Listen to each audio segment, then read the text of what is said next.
এই ভাষা নিয়ে হঠাৎ করে আবার নতুন করে বিতর্কের কারণ কি মনে হয় আপনার কাছে? মানে ধন্যবাদ। অনেকে বলছে অতি কথন বা অতি বিষয়গুলো।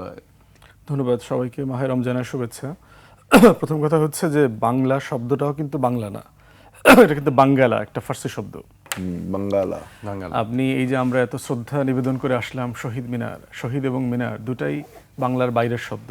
তো এখন থেকে শহীদ জিয়াও আর বলা যাবে না। উনি যে দলটা করেন, ওনাকে একটা নতুন শব্দ বের করতে হবে আর কি, যে যেহেতু ওই দলের নেতাকে নাম বারবার ওনাদেরকে নিতে হয়, ওনারা কি নামে ডাকবেন তাকে। তো শহীদ জিয়ার তো শহীদ বলা যাবে না, অন্য কিছু বলতে হবে। তাইলে শহীদ মিনারে যদি নাম পরিবর্তন না হয়, তাহলে তো ওনারা ফুল দিতেও আসতে পারবেন না, ওনাদের দলের পক্ষ থেকেও আসা উচিত না। তাহলে ওনার নামের যে তিনটা অংশ, ইকবাল, হাসান, মাহমুদ, তিনোটা আরবি শব্দ। ওনার বাবা, ওনার তাহলে সমস্যাটা কোথায়? সমস্যাটা এখানে ভাষার না, ওনাদের বেড়ে ওঠার সমস্যাটা, সংকটটা বুঝতে হবে। ওনার বাবা মুসলিম লীগের রাজনীতি করতেন, ব্রিটিশ বিরোধী আন্দোলনে সক্রিয় ভূমিকা রেখেছেন এবং পাকিস্তান আন্দোলনের কর্মী ছিলেন, মন্ত্রীও ছিলেন।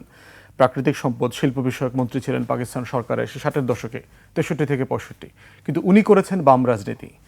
শেখ কামালের খুব ভালো বন্ধু ছিলেন। শেখ কামাল বাংলাদেশ ব্যাংকে যখন ডাকাতি করতে যায়, সেই দিনকার গাড়িটা উনি চালাচ্ছিলেন। খুব ভালো বন্ধু ছিলেন ওনারা।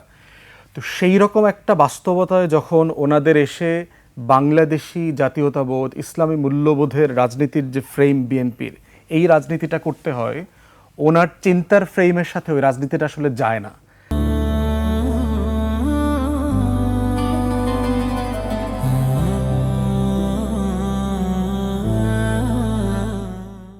কিন্তু ক্ষমতার রাজনীতি করবার জন্য একবার জাতীয় পার্টি করেছেন, তারপরে আবার বিএনপি করেছেন, এই কাজগুলো করেছেন।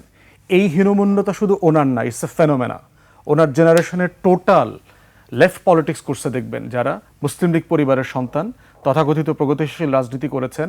বামপন্থা রাজনীতি মানে কি, ধরেন আমিও লেফট পলিটিক্স করছি, ইংল্যান্ডেও লেফট পলিটিক্স দেখছি। এরা হচ্ছে কলকাতার ভার্সনের বাম রাজনীতিটা করছেন। প্রচণ্ড রকম ইসলাম বিদ্বেষী, ধর্ম বিদ্বেষী, ব্রাহ্মণ্যবাদী একটা কালচার সেট করে দিয়েছে ওনাদের মাথায়। এই হীনমন্যতার একটা ফেনোমেনা হচ্ছে ইকবাল হাসান মাহমুদ।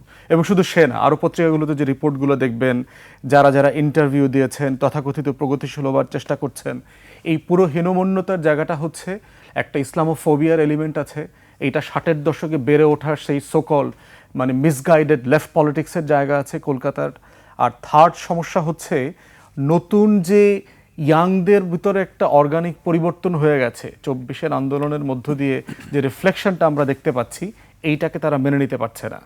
তারা সেই, তাদের যুগান্তর শব্দে সমস্যা নাই, কালের কণ্ঠ শব্দটাতে সমস্যা নাই, প্রথম আলো শব্দটাতে সমস্যা নাই, কারণ এগুলো হচ্ছে হিন্দুত্ববাদী সেই বঙ্কিমীয় ভাষা গত শতাব্দীর শুরুর দিকের, যেগুলো ব্রিটিশরা ফোর্ট উইলিয়াম কলেজ দিয়ে বাংলা ভাষার নতুন ব্যাকরণ, তারপরে ডিকশনারি তৈরি করে আমাদেরকে চাপিয়ে দিয়েছেন। এটা তো এই এলাকার মানুষের জবানই ছিল না, এই জমিনের জবান তো এগুলো ছিল না, এগুলো তো চাপিয়ে দেওয়া হয়েছে। এখন প্রশ্ন হচ্ছে, সে সংস্কৃত ভাষার বিরুদ্ধে কি কেউ আন্দোলন করেছে? বাংলাদেশে আলেম ওলামারা, কোনো ইসলামী দল কেউ কেউ বলছে যে এই সংস্কৃত শব্দ এগুলো বাদ দিতে হবে, এই বঙ্কিমীয় তারপরে আনন্দবাজারীয় শব্দ বাদ দিতে হবে? এই লড়াই তো কেউ করে নাই। তাহলে আমরা যারা সাহিত্যের সাথে পরিচিত, আমরা ইনকিলাব শব্দের সাথেও পরিচিত, আমরা বিপ্লবের সাথেও পরিচিত, আমরা আজাদির সাথেও পরিচিত, আমরা স্বাধীনতার সাথেও পরিচিত। সমস্যা কি? যে যেটা ব্যবহার করতে চায় করতে দেন না, ঠেকানোর দরকারটা কি? দেখেন বিএনপিকে কিভাবে এই লোকগুলো ডুবাচ্ছে। গত বছর 24-এর আন্দোলনের সময় আমার মনে আছে, আমি নিজে দেখেছি, নিজে পড়েছি।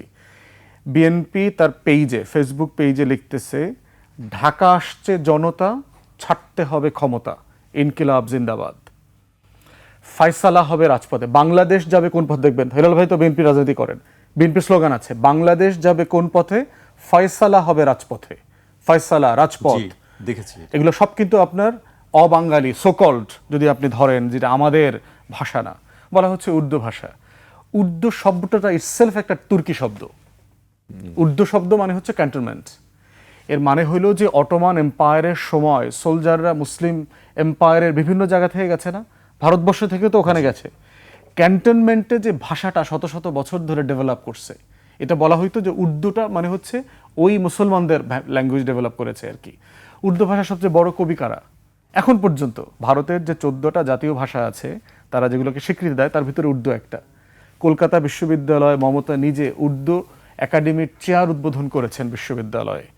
উর্দু ভাষার সবচেয়ে বিখ্যাত প্রমিনেন্ট জীবিত কবিরা সবাই ভারতবর্ষের, সবাই ভারতের। বলিউডের ভাষা কোনটা? বলিউড কি হিন্দি ভাষার নো, বলিউডের ভাষা হলো উর্দু। এত মেলোডিয়াস এইটা সংস্কৃত অথবা ভারতীয় কোনো ভাষা নাই যেই মেলোডিটা উর্দুতে আছে। এই জন্য দেখবেন যে প্রত্যেকটা হিন্দি গান মনে হয় যে ভিতরটাকে কিভাবে আমাদেরকে আপ্লুত করে ফেলে। হিন্দির যে মানে বলিউডের মিউজিকের কথা বলছি, উর্দুর যে মিউজিকের কথা বলছি, সেটা প্রচণ্ড রকম আমাদেরকে তাড়িত করে। এখন প্রশ্ন হচ্ছে আপনার কোনোটা নেওয়ার ব্যাপারে যেমন ফোর্স করার দরকার নাই, বাদ দেওয়ার ব্যাপারে ফোর্স করার দরকার নাই। 24-এর ফ্যাসিবাদ বিরোধী আন্দোলনে আমরা যারা সবাই কথা বলেছি, লড়াই করেছি, স্লোগানে মিছিলে উন্মুখ ছিলাম, আমরা তখন তো মাথায় আসে নাই যে এই কথাটা বলা যাবে কিনা। ওনার নামের মাঝখানে হাসান আছে, ওই হাসান নাম রেখেও কিন্তু হাসিনার বিরুদ্ধে উনি লড়াই করেছেন। দুটো আরবি শব্দ কিন্তু। আওয়ামী আর লীগ, এইটা যে বাঙালি শব্দ না, বাংলার শব্দ না, এটা নিয়ে কি বাংলাদেশের সুশীলরা কোনোদিন প্রশ্ন তুলেছে? যেই আওয়ামী উর্দু শব্দ এবং লীগ ইংরেজি শব্দের ফ্যাসিবাদী দালালরা শহীদ মিনারের অবাঙালি শব্দে গিয়ে 21-এর রাতে ভাষার জন্য ফুল দিয়ে আসছে, তাদের খারাপ লাগে নাই, লজ্জা লাগে নাই? তখন প্রগতির কি সমস্যা হয় নাই? সমস্যা হয়েছে। এখন এই জন্য হচ্ছে এই হীনমন্যতা, এই দালালি হচ্ছে কলকাতার যে কালচারাল ফ্যাসিবাদ আছে, এই ফ্যাসিবাদের একটা নগ্ন হস্তক্ষেপ। আমরা যখন ইন্ডিয়ান হেজিমনির বিরুদ্ধে কথা বলছি, দিল্লির আধিপত্যবাদের বিরুদ্ধে, আমরা দিল্লির পলিটিক্যাল হেজিমনির বিরুদ্ধে কথা বলছি, কলকাতার কালচারাল হেজিমনির বিরুদ্ধে কথা বলছি, একসাথে বলছি। এবং আমি বুদ্ধিজীবী এমআর আক্তার মুকুলের কলকাতা কেন্দ্রিক বুদ্ধিজীবী বইটা মানুষের পড়া দরকার।